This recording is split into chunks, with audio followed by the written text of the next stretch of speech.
coffee break, story time. So this is the story of Flatters, who is the yard cat, sitting right here. When I first came onto this yard and I bought it and everything and set it up, we didn't have obviously a cat at all. And one day I came down and there was a tabby cat, and she had with her the tiniest little black ball of fluff you've ever seen. So cute little kitten. And I tried to catch it, I suppose, I don't know. Tried to make it more comfortable somewhere, but I couldn't get near either of them. She was obviously feral.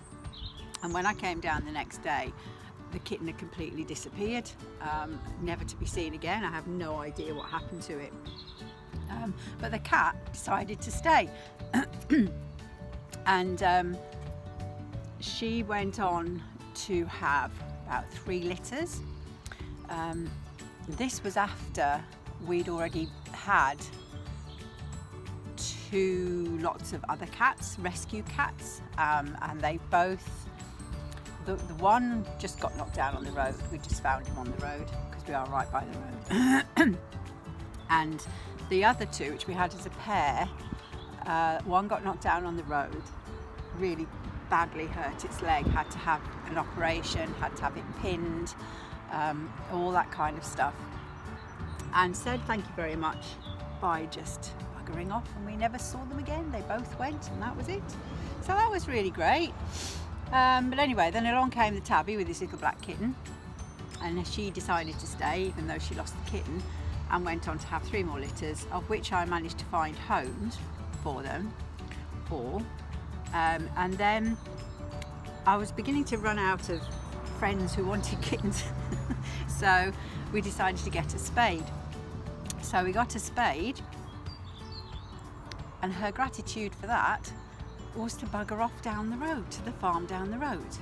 And she took her kittens with her, her latest litter. But 2 of them came back, and that was Flatters and his sister. And they decided they were going to stay here, whatever. So they did. Unfortunately, again, Flatters' sister got knocked down on the road. You'd think they'd have more sense, wouldn't you? They get used to the road. Flatters never goes on the road, as far as I know. He gets close, he goes and sits in the gateway sometimes, but I don't think he ever goes on the road. So, yeah, she got knocked down on the road, and he has been with me ever since. So he's now about 6, so he's doing really well. But he only has 7 of his 9 lives left. His first life was quite traumatic when he lost it, because at the time I was having very, very large bales of haylage delivered. I mean, I'm talking like 6 foot high bales of haylage, 3 foot across, and they were a bit top heavy. And one day I was round the back getting some haylage, and the bale was like wobbling, and he was at my feet because he's always with me, he's always around looking to help and supervise, aren't you? So yeah, he was supervising, but he was right at my feet, and the bale toppled, and I told him to get out of the way, but he didn't, and it toppled again, and it fell on top of him. So that's quite a big weight on a little tiny cat, because he wasn't fully grown. He was only about 2 or 3 at the time, 2 maybe, because I've got pictures and he doesn't look very old in the picture. So yeah, obviously I couldn't move the bale, massive, great big thing. So I just ran around like a headless chicken for a bit. Then I went out onto the road, I went over to the houses, and isn't it typical? Nobody was in. There's 3 houses, 4 houses nearby, nobody was in. So I came back over, and as I came back over, I thought, well, I've got no choice here, I have got to wave down a car. So I waved down this car with a mother and 2 teenage boys in it, and borrowed the teenage boys. And they came up into the hay store with me. And between the 3 of us, we managed to lift the bale enough for me to drag Flatters out, at which point the boys obviously thought that he was dead, and they were just kind of, okay, bye. we're going now. It's like, yeah, thanks very much. And I'm devastated, sitting with him on my lap. And he was literally as flat as a pancake. He wasn't breathing. He had blood coming out of his mouth. And I thought, oh my God, he's dead. He was completely floppy. I just picked him up and he just like flopped in my arms. So there I am, sort of bawling my eyes out, wasn't I? And then all of a sudden, he just went, and he took this big gasp of air and literally went, and reinflated, literally reinflated. Honestly, the most bizarre thing I've ever seen. I can only think, because the bales were on pallets and there was a hole in the pallet where his head was, and I'm thinking, I don't know about his body, but I'm thinking the fact that his head was kind of protected actually protected him from like being squashed completely. I think if his head had gone, he'd have gone.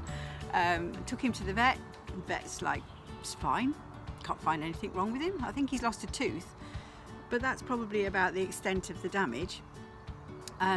So look at him. You're such a softie, aren't you? Eh? You're such a softie. Yeah, so that was one life, very traumatically lost. Then he follows me around the yard. So he's following me around the yard one day. He's running across the stable doors, in front of the stable doors. Max is coming the other way, across the stable door, and stood on his foot. I've never heard a scream like it. I've never heard a scream like it. But again, he was very lucky because basically he didn't even lose a toe. His sister did the same thing and lost a toe, but he didn't even lose a toe. We just had a bandaged leg for a little while, and he's absolutely fine. Absolutely fine. So he's, as I say, he's down to 7 lives pretty much. Goodness only knows what will happen next. Hey, Flatty Poo. But yeah, that's Flatter's story. Flatter's the cat. You gonna jump? You gonna jump? And he jumped.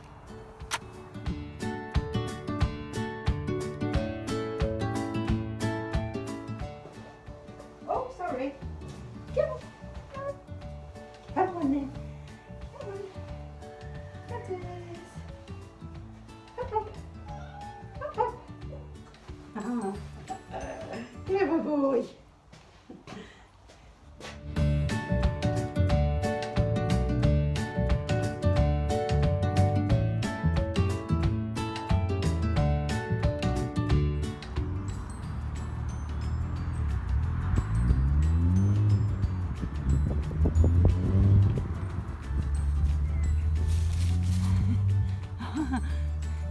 Did you find something? Hey? Did you find something? Were you hunting? Were you? What are you doing? Flatters, you daft bat.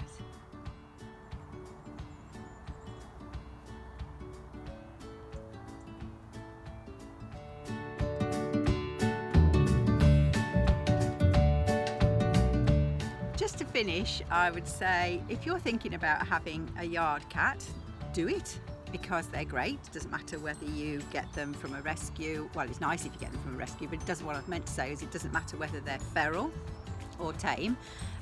Often the feral ones will come round anyway.